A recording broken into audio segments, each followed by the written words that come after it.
বিদআতের ভয়াবহতা। যারা বিদআত করে, যারা ইসলামের নামে নতুন আবিষ্কার করে ইবাদত মনে করে, যারা এগুলো পালন করে চলে, তাদের প্রথম শাস্তি আল্লাহ রাসূল সাল্লাল্লাহু আলাইহি সাল্লাম বলেছেন, যেটা সহিহুল বুখারীতে উল্লেখ রয়েছে, মান আহদাসা হাদাসান আও আওয়া মুহদিসান ফাআলাইহি লানাতুল্লাহ ওয়াল মালায়েকা ওয়ান নাসি আজমাইন।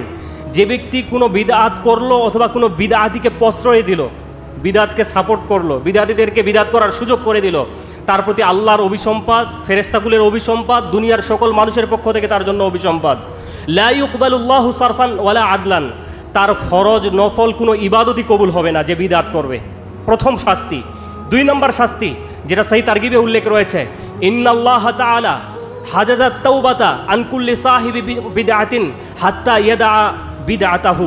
আল্লাহ তাআলা কোনো বিদআতির তাওবা কবুল করেন না যতক্ষণ না সে তার বিদআত পরিত্যাগ করে। 2 নম্বর।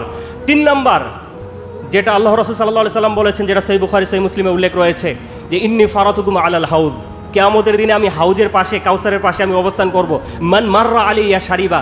যে সে পাশ দিয়ে অতিক্রম করবে সে পানি পান করবে হাউজে কাল কাউসারের। ওয়ামান শারিবা আলাম ইয়াদমা আবাদা। এবং যে ব্যক্তি একবার পানি পান করবে সে আর কখনো তৃষ্ণার্ত হবে না। এরপরে আল্লাহ রাসূল বলছেন, এমন একটা জাতি অতিক্রম করবে, আমি তাদেরকে চিনি, তারাও আমাকে চিনে। এমত অবস্থায় ইউহালু বাইনি ওয়া বাইনাকুম, তাদের এবং আমার মাঝে পর্দা ফেলে দেওয়া হবে। আমি বলবো ইন্নাকুম মিন্নি, এরা তো আমার উম্মত।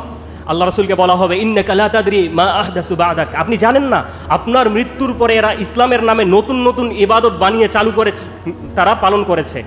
তখন আল্লাহ রাসূল বলবেন, সুহকান সুহকান লিমান গায়্যারা বাদি, দূর হও যারা আমার পরে ধর্মে নতুন নতুন আবিষ্কার করেছ, এবং যারা ইসলাম মনে করে এমন কাজ করে যেগুলো আল্লাহর রাসূল করতে বলেন নাই। আল্লাহ রাসূল বলেছেন, মান আমিলা আমালান লাইসা আলাইহি আমরুনা ফাহুয়া রাদ। যে ব্যক্তি এমন আমল করে যেই আমলের ব্যাপারে আমার কোনো নির্দেশনা নেই, সেটা বাতিল বলে গণ্য হবে। কিয়ামতের দিনে আল্লাহ তাআলা সেটা কবুল করবেন না, এবং এর জন্য তাদেরকে শাস্তির সম্মুখীন হতে হবে। যে কুল্লু বিদআতিন দালালা ওয়া কুল্লু দালালাতিন ফিন্নার। যারাই বিদআত করবে, এই বিদআতের শেষ ফল তাদেরকে জাহান্নামে যেতে হবে। সুতরাং আমরা ইবাদতের নামে নতুন আবিষ্কার থেকে বিরত থাকব। এই সমস্ত বিদআত থেকে আমরা পারতপক্ষে নিজের পরিবারকে বিরত রাখার চেষ্টা করব। আল্লাহ তাআলা আমাদের সকলকেই নবী সাল্লাল্লাহু আলাইহি সাল্লামের সুন্নাহর আলোকে জীবন পরিচালনা করার তৌফিক দান করুন। তার আনুগত্য, তার অনুসরণে যেন জীবনের প্রতিটি ইবাদত সম্পাদন করতে পারি, আল্লাহ তাআলা আমাদের সকলকে সেই তৌফিক দান করুন। আল্লাহ তাআলা আমাদের সকলকেই, এই উম্মাহকে বিদআত থেকে হেফাজত করুন, এবং আমরা যেন সুন্নাহর আলোকে নবী সাল্লাল্লাহু আলাইহি সাল্লামের নির্দেশিত পন্থায়, তার দেখানো তরিকায়, তার দেখানো রাস্তায় প্রতিটি ইবাদত সম্পাদন করতে পারি। আল্লাহ তাআলা আমাদের সকলকে সেই তৌফিক দান করুন। আল্লাহুম্মা আমিন।